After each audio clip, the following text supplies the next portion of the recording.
Bueno, aquí veis con carácter general el tipo de ayudas públicas que están permitidas. Son las excepciones, en general están prohibidas, salvo estas que digamos, la Comisión a lo largo de los años ha desarrollado una práctica decisoria y las ha regulado, digamos, hay una serie de reglamentos, comunicaciones. Como veis, las de I+D pues representan un porcentaje importante. También hay ayudas regionales, medio ambiente. Ayudas a la I+D. ¿Por qué la Comisión dice, bueno, las ayudas están prohibidas, pero hay algunas que están permitidas por sus efectos positivos? Por supuesto, la I+D tiene una serie de efectos positivos, crecimiento económico, empleo cualificado, etcétera.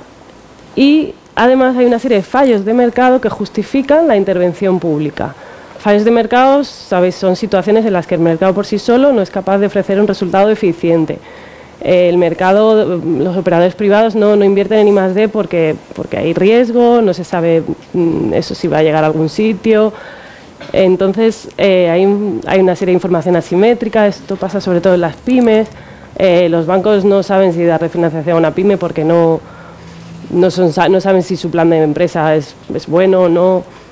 Entonces, digamos, estos elementos justifican ese apoyo público. Esto lo dice la Comisión en una comunicación específica sobre las ayudas a la I+D. Entonces, entiende, Estados miembros, si cumplís estos requisitos, podéis conceder ayudas. También nos dice, solamente las que yo os deje, solamente un tipo de ayudas. Bueno, esto es lo que os he comentado, una serie de objetivos, esto es lo que dice la comunicación de la Comisión Europea. Y también la Comisión parte de la base de que la I+D, si está alejada del mercado, es menos nociva para la competencia, con lo cual ahí permite más ayudas, por ejemplo en temas de investigación básica, que rara vez llegan al mercado, ahí permite más financiación pública. Las ayudas que están más cercanas al mercado están peor vistas. Entonces aquí tenéis la normativa aplicable que os he comentado, es un reglamento, una comunicación de la Comisión.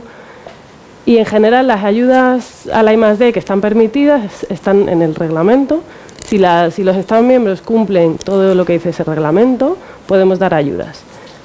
Con una particularidad, hay un umbral de notificación. En I+D, para proyectos de I+D, está en 15 y 40 millones de euros. Esto implica que si se le da a una empresa concreta para un proyecto determinado una ayuda de un importe elevado, por ejemplo de 20 millones de euros, la Comisión dice, me la tienes que notificar. Yo tengo que ver qué tipo de ayuda, a qué empresa se la vas a dar, qué cuota de mercado tiene esa empresa.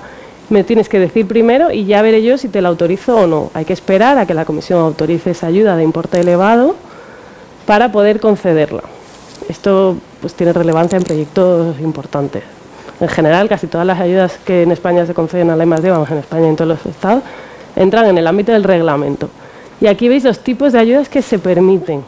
Solamente podemos dar estas ayudas, no podemos inventarnos, pero habría que notificarla a la Comisión. Ayudas a estudios de viabilidad. El grueso de las ayudas que se conceden están en esta categoría, ayudas a proyectos de I+D, que se dividen en 3 categorías de proyectos. Ayudas a favor de las pymes, siempre las ayudas a favor de las pymes se entienden menos distorsionadoras de la competencia que una ayuda a una gran empresa, lógicamente. Ayudas a la innovación, estas también son sobre todo para pymes. Estas son ayudas a clústeres. Vamos a ir viendo un poquito las ayudas a minimis, que son las que os he comentado. Importante, todas estas ayudas, este tipo de ayudas, deben tener efecto incentivador. Este es un requisito fundamental. Esto implica que la Comisión lo que dice es si esa empresa va a hacer el proyecto con o sin ayuda, la ayuda no está justificada. La ayuda tiene que incentivar el cambio de comportamiento de la empresa. Es decir, que lleve a la empresa a hacer ese proyecto de I+D o a contratar personal para que haga I+D o hacer un proyecto mucho más ambicioso que el que habrías hecho sin ayuda. Se presume que la ayuda tiene efecto incentivador si antes de empezar a trabajar en el proyecto el beneficiario ya ha solicitado una ayuda. Esto anteriormente, bueno, esto implica que si a nosotros viene una empresa y nos presenta, oye, necesito ayuda para este proyecto, que es que llevo ya un par de años haciéndolo y me he quedado sin financiación, ¿qué pensáis? ¿Podemos darle la ayuda? No. Imposible. La Comisión dice, bueno, si te ha pedido la ayuda y luego hace el proyecto, bueno, puedo entender que tiene ciertas expectativas legítimas de que le demos la ayuda, bueno, se lo puedo aceptar. En los primeros borradores de este reglamento, la Comisión lo que exigía era que no se concediera, que el proyecto no empezara hasta que se le había concedido la ayuda a la empresa. Porque está claro, ahí sí que se ve el efecto incentivador de la ayuda. Si la empresa no empieza el proyecto es porque no va a hacer el proyecto si no tiene la ayuda. Esto pasa mucho en las pymes. Está claro que una pyme, si no tiene la financiación, no empieza a trabajar, no empieza a contratar gente, ni empieza a comprar equipos, nada.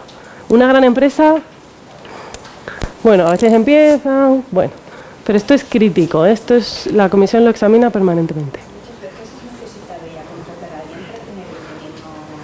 Lo único que se permite es estudios de viabilidad. Si tú has hecho un estudio de viabilidad para ver si ese proyecto es viable, pero sí, en los estudios puedes contratar a alguien para hacer ese estudio, pero poco más, ¿eh?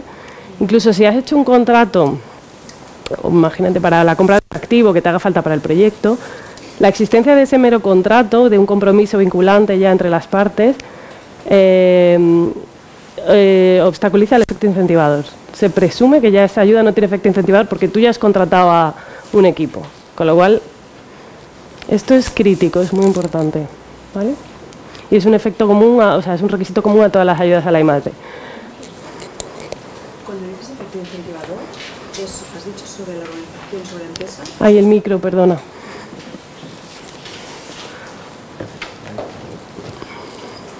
No, pero...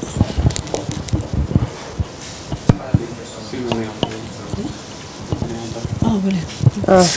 Que mi pregunta es, el efecto incentivador, has comentado que era sobre que comportara un cambio en la empresa, no sobre el proyecto en sí, sino a nivel más global. Cuando tú justificas el efecto incentivador en una ayuda, la tienes que enfocar... No, está referido al proyecto. Al proyecto. Sí. Que lo otro se escapa. Sí, digamos que has contratado a personal para ese proyecto o que has hecho una inversión para ese proyecto. ¿Vale?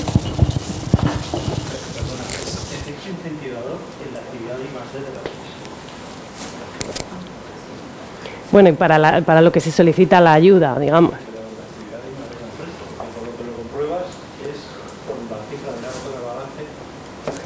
Sí, es una forma de comprobarlo.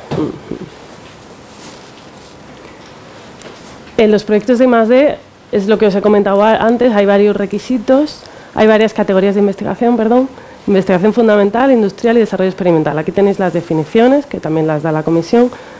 Básicamente la investigación fundamental no hay perspectivas de aplicación práctica ni comercialización, y el desarrollo experimental ya estamos hablando ya de construcción de prototipos, algo más cercano al mercado, siendo todo I+D, claro.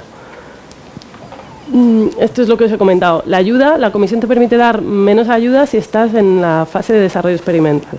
Si estás en la investigación fundamental, entiende que hay menos perjuicio para el mercado, entonces te permite dar más ayuda. Los costes elegibles, esto también nos lo determina la Comisión. No se puede financiar otro gasto que no sea el que está regulado.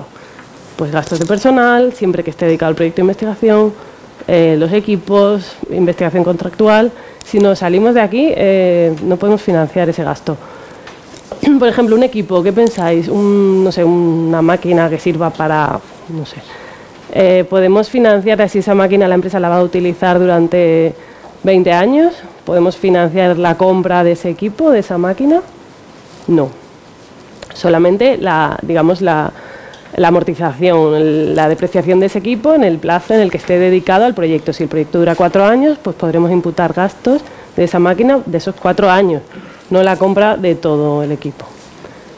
Lo mismo con el personal, tiene que ser gente que esté dedicada al proyecto, no, bueno, pues no sé, el director general o... Hay que acreditarlo, esto hay que acreditarlo todo con documentación, etcétera, etcétera. Aquí tenéis la intensidad de ayuda, esto es la ayuda máxima permitida. ¿Veis? En investigación fundamental sí se permite dar una subvención del 100%. Esto está referenciado conforme a grandes empresas. Para una empresa grande que haga investigación industrial podríamos darle una ayuda del 50% sobre sus costes. Si el proyecto le ha costado 100, le podemos financiar hasta 50. En una empresa que haga desarrollo experimental, solamente un 25%. Y esto puede, digamos, una serie de primas, pues si hay una pequeña empresa se le puede dar más ayuda, si hay cooperación efectiva entre empresas o con organismos de investigación también se le puede dar más ayuda. La comisión prima que haya colaboración con pymes, entre grandes y pequeñas, o colaboración transfronteriza también para proyectos internacionales. Perdón.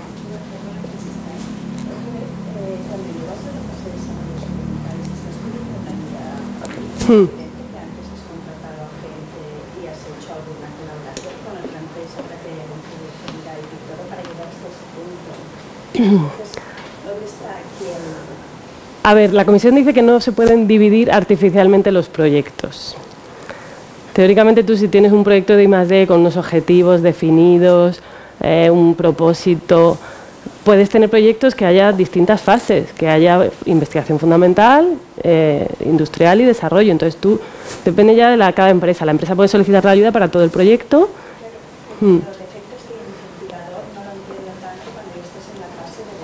Ya, pero lo que pasa es que hay...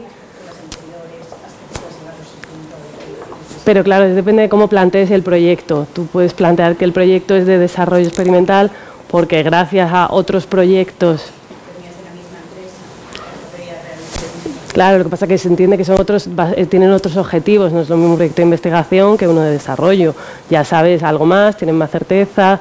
Entonces, lo importante es que ese proyecto no lo hayas empezado antes de la solicitud de ayuda. Pero ya os digo que ahí hay mucho... Bueno, puede haber trampas, y la Comisión está permanentemente vigilando que no se dividan artificialmente los proyectos, porque es verdad que puede ocurrir. Pero siempre que sea un proyecto con una entidad propia, digamos, se puede defender. Que hayas hecho tareas anteriores, pero es otra cosa, digamos. ¿Alguna otra pregunta? Vamos a ir rápido. Bueno, hemos acabado las ayudas a proyectos de I+D, y otro tipo de ayudas interesantes son las ayudas a proyectos de innovación. En la innovación, bueno, es digamos la actividad un poco más cercana al mercado. Estas solamente se permiten en favor de las pymes, hay una serie de costes, sobre todo lo que se permiten es servicios de asesoramiento, que la pyme pues contrate a un consultor o a un estudio que le asesore, etcétera. También se permiten ayudas a clústeres. Los clústeres sabéis lo que son, ¿no? Asociaciones, digamos, generalmente de una tecnología concreta, pues se permite financiar a ese clúster, que haga una serie de actividades, también con una serie de requisitos. Esto está todo muy regulado. Las ayudas a la innovación en materia de procesos y organización, esta es una ayuda muy interesante, la dan algunos ministerios en España, comunidades autónomas también. Hay que ceñirse a estas definiciones, o sea, tú la ayuda la solicitas para aplicar un método de producción mejorado, un método organizativo mejorado. Está preferentemente dirigida a pymes y a las grandes empresas solamente. Se entiende que una gran empresa no necesita, para mejorar sus procesos, no necesita una ayuda pública. Salvo que vaya a colaborar con pymes, tenga cierto efecto tractor, entonces ahí se justifica que se apoye a la gran empresa. Pero veis que es muy poquito lo que se le apoya, un 15%. Se me olvida comentar que estos porcentajes son siempre en subvención. Si, por ejemplo, hay un préstamo, hay que calcular la subvención bruta equivalente del préstamo. ¿Sabéis qué es eso? Si, por ejemplo, una gran empresa que va a hacer un proyecto de desarrollo, que os he dicho antes que la intensidad máxima es 25%, podemos darle un préstamo, pues no sé, si el proyecto le ha costado 1 millón de euros, le vamos a dar 800.000 euros de préstamo. ¿Es posible eso cuando he dicho que la intensidad máxima es de 25%? ¿Qué pensáis? Habrá que ver ese préstamo en qué condiciones se le ha dado a la empresa, porque ese préstamo lo va a tener que devolver. Si lo tiene que devolver con intereses de mercado, pues igual ni siquiera hay ayuda pública, porque es un préstamo que le hubiera dado un banco. Generalmente son préstamos a tipo de interés cero o a interés muy bajito. Entonces la ayuda, lo que se llama la subvención bruta equivalente, es digamos el beneficio real que consigue la empresa. Entonces eso hay que hacer un cálculo y ver si efectivamente esos 800.000 euros de préstamo, a qué subvención equivalen. Vamos a ir un poco más deprisa. Y aquí tenéis, estas ayudas son muy interesantes, es una ayuda nueva del reglamento de 2014, es lo que llaman la Startup Aid, son ayudas para financiar un plan de empresa de pequeñas empresas, solamente para pequeñas empresas y de antigüedad, de poca antigüedad, de menos de 5 años. Se pretende incentivar pues nuevos proyectos empresariales. Y aquí la ayuda puede ser interesante, ya no va tanto va por cuantía, hasta un máximo de 1,5 millones casi de euros para pequeñas empresas. Es una ayuda interesante. Se tienen que cumplir una serie de condiciones, pero es una ayuda bastante interesante. Las ayudas de minimis son otro tipo de ayudas, son las que me comentabas antes. Estas son muy utilizadas, sobre todo a nivel regional, bueno, en general son muy utilizadas, porque es, digamos, una bolsa de dinero que se le puede dar a cualquier empresa para que haga lo que quiera. No tiene por qué ser I+D, puede ser, pues, no sé, para unos servicios o para, pues, lo que me comentabas antes, para contratación de personal. Las ayudas de empleo con las que estáis contratados son ayudas de minimis, ayuda de minimis a la empresa. Lo importante es que no superen unos importes, el importe de 200.000 euros en 3 años. Y hay que verificar que efectivamente la empresa no ha recibido más importes, si no, no se le puede dar la ayuda de minimis. ¿Vale? Eso es lo que he comentado, las ayudas de minimis. Hay una serie de sectores excluidos, pero en general se pueden dar a todas las empresas. Sí.